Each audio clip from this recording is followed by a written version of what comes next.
Excellent. So thank you everyone for joining our second session of this Submittal Aggregator webinar. For those of you who I have not met yet, my name is Tom Murphy. I'm the Customer Success Manager here at Parspec. And today we are going to just run through really the launch of this new, call it feature, almost a new product, honestly. But we'll keep it very centered just around the demo of the aggregator. I, of course, will have to follow certain flows showing what the typical submittal process is in Parspec, but I'm not going to focus on that area. So if afterwards, for any of you that are seeing the tool for the first time, if you have questions around our more typical submittal from scratch workflow, just reach out to me afterwards and we'll be sure to sync up. But today we're going to go through a little bit of an intro and then just dive into the tool really and go over the particular use cases and then open it up for questions. Right here in Zoom, you'll be able to ask questions that'll just show up to me. You can ask them publicly. It'll give you that option, but I'll make sure to answer every single one of them before the session's over. So as a brief little background of kind of why we spent the time developing this tool, really it is a matter of customer feedback. So we found a lot of distributors were asking about the ability to staple, compile, aggregate, whatever it might be, rep submittals into one larger cohesive, project specific submittal package. And there wasn't really a great way to do that in our current tool. So we embarked on this endeavor to figure out, the best way to take these existing packages, but also try and find a value add outside of just, stapling together pages. We wanted the ability to make the entire package look uniform and distinct to being a Parspec package branded with our customers, logos and selections. So with that, we developed the aggregator and focused around wanting to combine it with our existing workflow where you can still create, submittals from scratch and then add an existing package or whatever kind of the amalgamation of processes are that you need to do. But it's going to allow you to, like I said, those synonyms there, staple, compile, aggregate, whatever, just take existing packages and combine them into one larger cohesive package. And then the ability to control that structure, rearrange products in your product list if you need to, just depending on how that scope got divvied up to the different, stakeholders in that supply chain. But in the end, produce an organized, hyperlinked, as all Parspec submittals, typically are, and cohesive submittal package that is going to be treated just like any normal Parspec package. For those of you that are familiar with the tool, it'll really have the same fit, form, and function as a typical Parspec package. So that's a little bit of background of why we went that route. Now, to dive into the tool here, and just we'll go through kind of one use case at a time. If there are questions during these use cases too, you can feel free to hit that Q&A option on your toolbar at the bottom of your video to just ask those questions. But I'm going to create a submittal here real quick.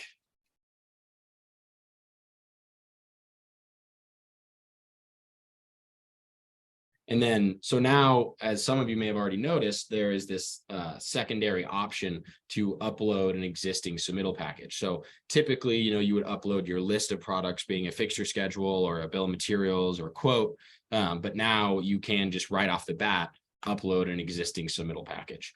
So if you do that, it needs to be a PDF. That's kind of the one requirement, but it doesn't need to be a Parspec package. It can be a submittal package from other quoting and submittal software such as Oasis, Submittal 123, whatever it might be.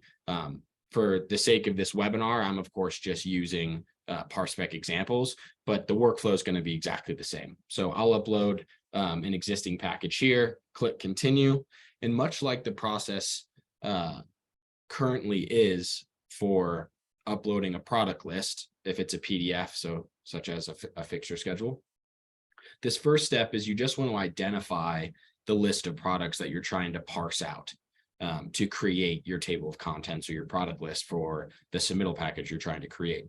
So when you upload an existing package, you're really just looking for the table of contents at this step. And you want to click select products and then highlight that table of contents so we know to parse out that list of products. We'll click confirm. It's going to be that same pop-up that has you confirm it's identified the columns correctly. So type manufacturer and model number. You'll click confirm there. This next step is new. It's just basically going to surface all of the pages that exist in the package you just uploaded. And it's asking you to kind of click to exclude any of the non-spec sheet specific pages that you want to bring in. So typically it's just going to be your cover page and your table of contents. You'll unselect because you just want to bring in the actual pages that are going to apply specifically to the line items in your submittal package. We're going to recreate the table of contents and the cover page, when we compile this final package. Click confirm here. And then for the last step, what it wants you to do is you kind of get to choose if you'd like to exclude the current headers and footers that have been applied to that package. So in this case, if I wanted to rebrand the submittal to have all the same consistent headers and footers, then I would just drag this orange area down to exclude the header there, and then also to exclude the footer. And I can choose to apply to all pages or apply to a specific range if I wanted to. But if I click apply to all, you only need to make that adjustment once, and then now all my pages have the header excluded and the footer excluded. So now when I click confirm, we're going to use that same technology, which is kind of the optimal character recognition of looking at all of the headers that consist of the catalog number for that line item. And then we'll know the proper assignments to associate the pages in the package to the respective line item. And what I mean by that is, so, we'll click confirm products here to go to step 2, and you'll notice that all of these status indicators are turned green because we've already got the data sheets and they've already been marked up. So if we click on this first line item, this L1 type, it's going to have just those L1 pages assigned to that line item. And that's that character recognition piece I was talking about. So it's excluded the headers and the footers, and it's got the markups. You can add markups. Right now, when you upload these packages, it becomes a flattened PDF. So you can't click to adjust the existing boxes. You can't really edit the existing annotations. You can just add new ones. In the case where you did need to make, a direct kind of change and adding a additional comment or some other markup just wouldn't suffice, you can easily choose to change data sheet. And then that's going to trigger a search just in the typical kind of submittal from scratch fashion to find suggestions for that data sheet that you've searched for. You can click preview and make sure it's the one that had been selected for that existing package, which this one's correct. Then you can click select, confirm, and then now you can just mark this up from scratch if you'd like. So again, if you did need to make any significant adjustments, it's probably best just to change the data sheet, find it anew, and then mark it up from scratch. One thing that also changed here is to hide pages in a spec sheet, you can just click adjust page selection and then unselect any of the pages that you'd like to hide. So maybe I only want the first 6 here. I'll click confirm. And so that applies now to every spec sheet when you're in the annotation window, whether it's from an existing package line item or if it's a new line item of a submittal you're making from scratch or just a hybrid version of kind of what we're doing here. Then I'd click confirm and we're done with that line item. So for this L2 line item, this was of course one of the existing sheets. So the only thing that's different here is if I click adjust page selection, it's going to show you the pages that it's assigned to that line item of the overall package. Looks like Jason might have a question here. So let me check the queue. I don't think I have the ability. Oh, allow to talk. Sure. There you go. Are you able to get audio, Jason? Or did you just, if not, you can just ask a question in the Q&A option if you'd like.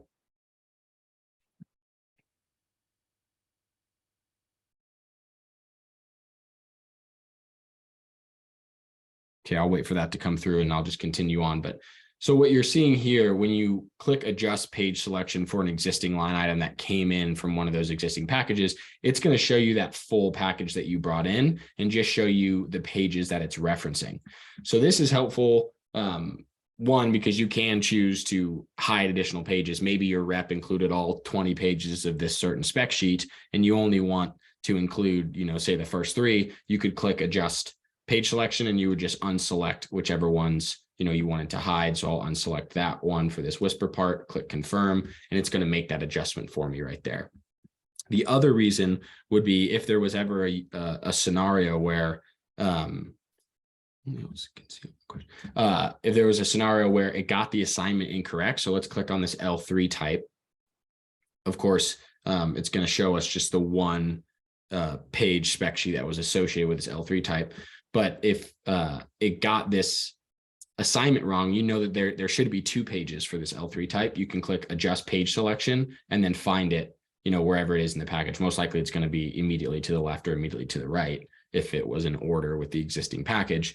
But again, that should happen very rarely, if ever, because the character recognition, when you're using a package that's got headers, it's very accurate. So probably not something you'll need to worry about, but of course we wanted to be able to make it a bit agile, so that you could reconcile any kind of issues that the system might have incorrectly assigned. So really, we imported this existing package, and from here we could, in theory, just immediately compile. But typically, you're not just like bringing in one existing package. You'd want to bring in one package and then go back to step 1, and you want to import another. So you can just go back to step 1, import more products, and then choose again an existing package. And then I'll just pick this other package that I have, which is another one of like 4 or 5 products. Click continue, and we'll walk through that same workflow just one more time here. So it'll load the full package, the full PDF of the existing submittal. And the first step is we want to find the table of contents and then take a snippet of that list of products. Click confirm.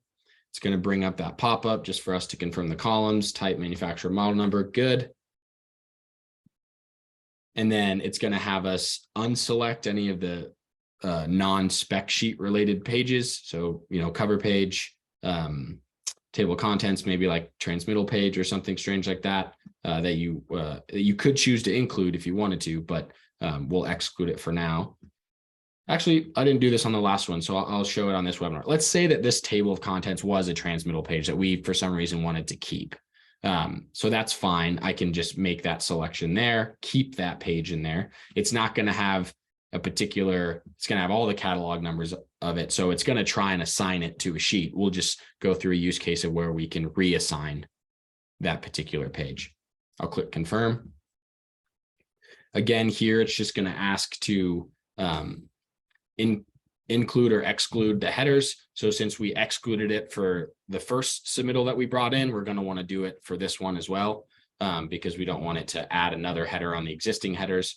So I'm going to make the adjustment here. And then I'm going to click apply to all. But then for this top page, I actually should, maybe I want to include just all of it. So just because I manipulated the area for this first page, all the other pages are still going to be the same setting that I clicked apply to all for after I adjusted this first one. And then when you click confirm, it's just going to append that new list to our existing list here. So again, these are all the new ones. I can go to step 2 and you'll see they're all done as well. And so here I would probably just, let me go back to step 1, see which, I think it was maybe L9 was the first one, but I would just maybe duplicate the line item. And then I'm just going to name this like transmittal rep 2 or something. You just need to have entries for manufacturer and catalog number. So however you want to name this line item, you can do so. And then I'll click on it and I'm just going to click adjust page selection once it loads the full document. And I'm only going to include the table there. So it associated this first table with the first product in the package because it recognized that catalog number in there. So that's kind of what we'd expect. So I'm just kind of correcting it to only take the table because that's all I want this line item to reference, and I'll click confirm. And then for this next part, I'm just going to, again, click adjust page selection and get rid of that table for this spec sheet. So I remember the first time I met with our product team and going through these mockups, and initially I was a little confused with how that worked, but I promise the first few submittals you do, it'll all start to make a lot of sense on how the assignments work and what's really going on behind the scenes. It's although it's cool technology, it's relatively very simple what it's doing. It's just identifying the spec pages that have the catalog number in the header, and then it looks at your line item and that table of contents that you parsed out, and it says, okay, that's, this page should be assigned to that line item. So here we've got two packages now, and we can just go ahead and move through the typical Parspec process where we'd go to step 3. We can adjust our cover page however we might want. Of course, you can customize it so it's your company's logos and whatever project information you'd like, toggling certain fields on and off. There is a new addition I'll mention of the note summary. So we just launched that this week. I don't think any of these products do have notes actually, so I'm just going to add some so we can see this. Need vendor input. And then for this one, I'll say specify mounting. And then so now with the note summary, if we toggle that on, it's going to take any of the line items that have notes, and it's going to create a special table for it, which is pretty cool. The header and footer banner here, this is going to default to headers and footers on. Since we chose to exclude the headers and footers on the two packages that we brought in, we of course want this toggled on because it's going to create new headers. So we don't adjust anything here. For this example, we'll just click compile and share, and now it's going to generate one cohesive package for those two different submittal packages that we just kind of aggregated. And then also apply that note summary page, which is new to everyone. So 59-page package. And again, I would say, see how long it's been, like 13 minutes, but I had to really take my time in pointing things out there and explaining stuff. I would say you'd be able to just aggregate those two packages as is in 5 minutes or less. And we get, a fresh table of contents created. So you can see it's got that like transmittal page here. The hyperlinks are set up just like normal. And then hyperlinks back to the index here. And we could also, if there was a certain scope in this project where we needed to add line items just for ourselves, we can do it on step 1 or step 2, doesn't really matter. But if we wanted to bring in, a bill of materials or a fixture schedule or something, and the majority of it had gone out to the reps, but maybe these first 2 line items, needed to just be created by us, in this case, the distributor, manufacturer, then I'll assign notes to this as well. Click confirm. You can have a hybrid kind of package here to where there's 2 existing packages, but then there's also 2 line items that you needed to mark up, find those data sheets and mark up from scratch and then include in that package. So it would just work the same way as an existing package here. So once you get to step 2 that these aren't done, you'd click on them to trigger a search for that data sheet. You'd select it, mark it up, and then you can just compile again. It's just going to include those bottom 2.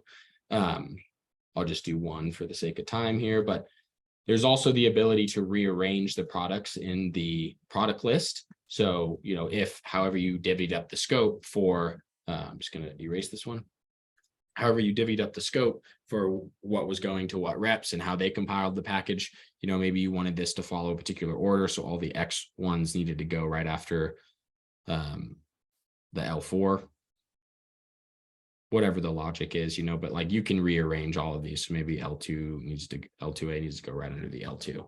So rearrange those. And again, we just be able to compile, and it's going to put them in that order. And it's also going to add the line item that we just created from scratch.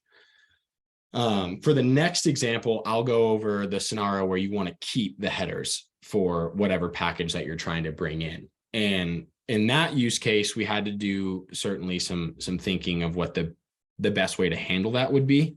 So quickly here, I suppose I'll just show you the reordered nature of the table of contents.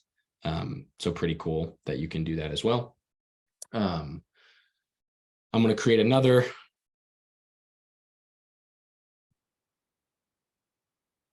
submittal here real quick, and I will import an existing package. I'll just use that same one. So again, this is the use case where we want to keep the reps headers as they are with the package that they provided us. And so in this case, you follow the same workflow up until the very last step where you need to exclude the headers. Take the table of contents, make sure those associations are correct, click confirm, and then unselect the cover page in the table of contents or whatever pages aren't spec sheets. And then here at this step, we don't want to exclude the headers and footers. So we're just going to keep this exactly as is. Maybe we even want to drag this down a bit just to include the entirety of the page there. Click apply to all. And then we'll click confirm. So we've got these sheets in here, and it includes their headers of the existing packages. So if I click on this L1 type, you can still jump in here and assign or add annotations, but you see that the header is actually included, on this page as it should be. And then if we wanted to add another one,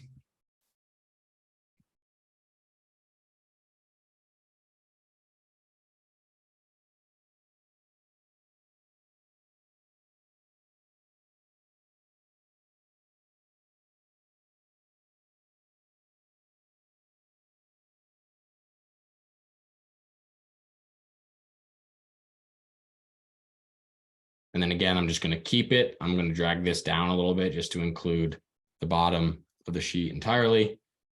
Click confirm. And so now we can just go ahead and compile these two, and we're going to just toggle header and footer off so it doesn't generate new headers and footers because they're already applied to those pages. If we didn't toggle that off, then it would duplicate the headers there. So this is the best way to handle that. If you are doing a hybrid version, but you want to keep the existing headers, all you would do is you would generate the package for just the line items that you're creating from scratch and actually compile that package and then download it and then upload it again, which I guess I can just show real quick.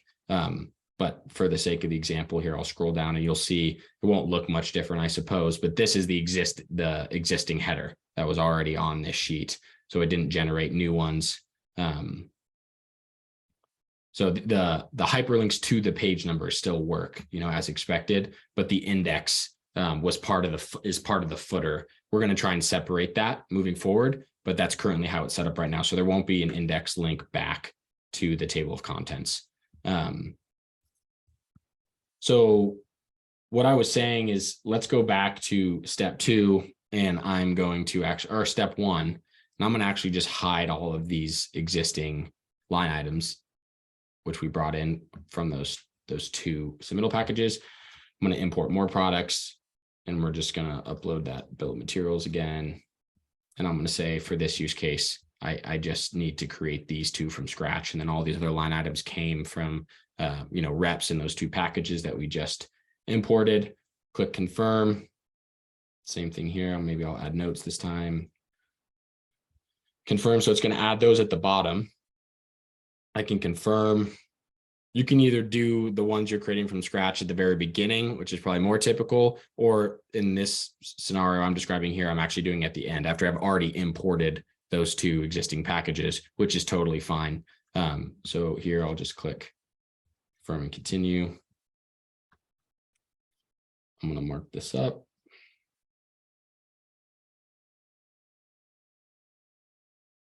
And since this next one's exactly the same, I'll just reuse the data sheet, copy the data sheet annotations from the L2A type. Then I got to make one adjustment. Instead of L32, I got to drop it down to L48. And confirm. All right, so those two line items are done. And now I'm going to just generate this package. And I've hidden all those other line items. Oh, I got to go back to step 3 actually and toggle the headers and footers on, because those are just fresh spec sheets. So I need to toggle headers and footers on so it applies headers and footers to those two line items that I added, because I created those from scratch. So I toggle this on and then I'll compile it. So it's going to generate a package with just those two line items, the H.E. Williams ones that I just did. And now they've got, their headers and footers and their markups. And then I would just download this and then go back to step 1. And I would just erase these because I'm going to import the existing package I just created.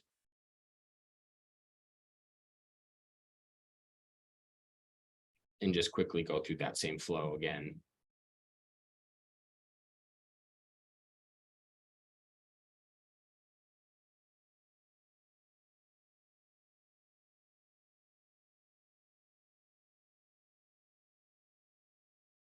And I want to keep the existing headers and footers that we just generated.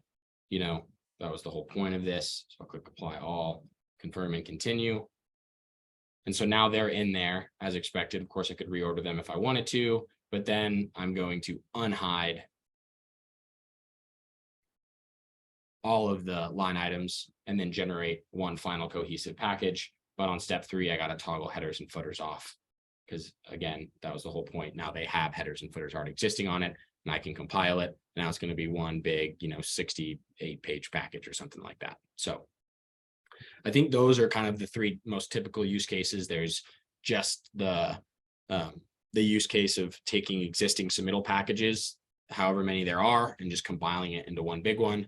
Then there's that second case, which is like the hybrid case, where you need to add some of your own and then bring in your existing package or packages, and you want to exclude the headers and footers of whatever tool that they used and make one uniform looking a bit more cohesive package. And there's that third case where you need to make some from scratch. Then you also need to bring in the existing ones, but you want to keep the headers in place as they are. And that's this, this use case here. So that is all the workflows I wanted to get through. So now I just kind of like to open it up to Q&A and answer any questions that you all might have.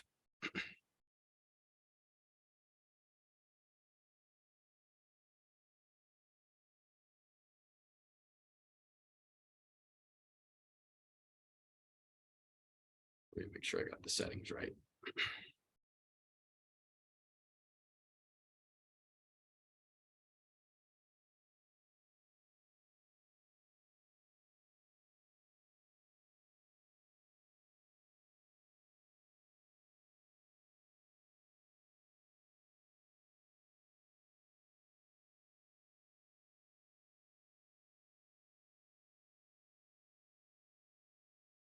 So Jason, I know that you had raised your hand earlier. Did you still have a question that I could help address?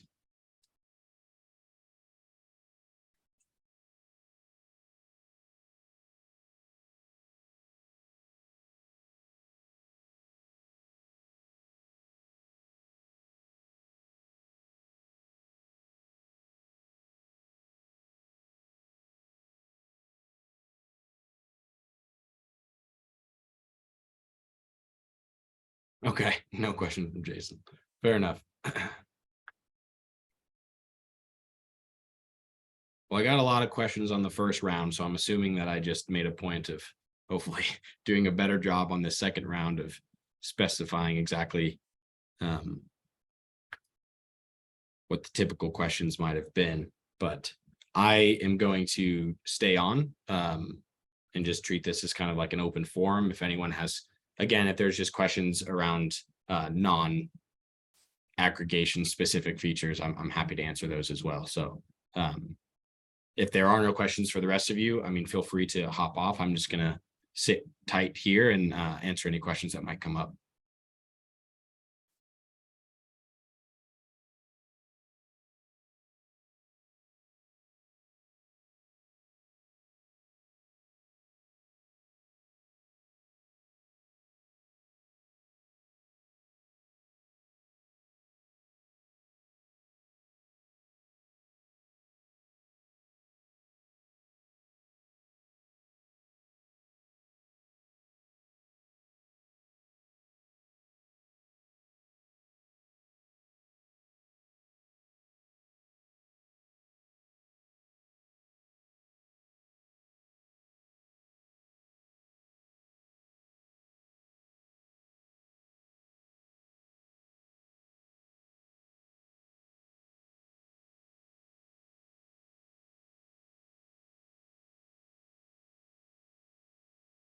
Yes. Okay. So someone just asked if they are able to reorder products. Yeah, absolutely. So in this specific example that I've got pulled up right here, this is 2 packages that I brought in and then 2 line items that I added. And now once you get to this step, it's really just a normal Parspec submittal. So you can, reorder line items however you'd like. You can also click into the existing line items that you brought in from one of the existing packages, and you could like change the data sheet. So if you had gotten a data sheet from a rep that was outdated or something like that, you can still bring in that whole package and then kind of cherry pick which products you would like to essentially overwrite or go change that data sheet and trigger a new search for. So hopefully that answers your question. You bet.